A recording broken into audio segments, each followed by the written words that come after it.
Well, the United Nations is hosting a series of workshops tackling hate speech and incitement to violence in fractured South Sudan. Maya Womersley has the details. These people know the tragic consequences of hate speech. Like millions of others, they fled ethnically charged bloodshed in South Sudan, finding their way to this protection of civilians, or POC, camp.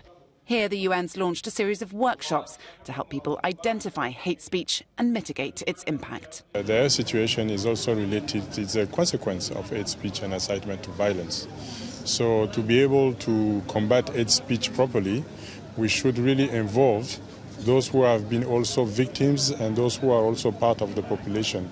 And that's why we thought that community leaders in the POC would be a good target group to work on that and make sure that they will be able to send the message, to convey the message to their members. The world's youngest nation descended into an ethnically charged conflict in 2013. In a dispute between President Salva Kiir and his former vice president, now rebel leader, Riek Machar. The government signed a peace deal with rebel factions in September.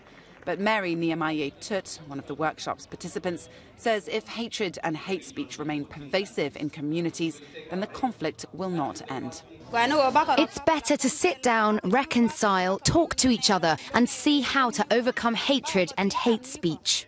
The workshops were organised by the Human Rights Division of the United Nations Mission in South Sudan. Well, that report was filed by Maya Womersley of Reuters now.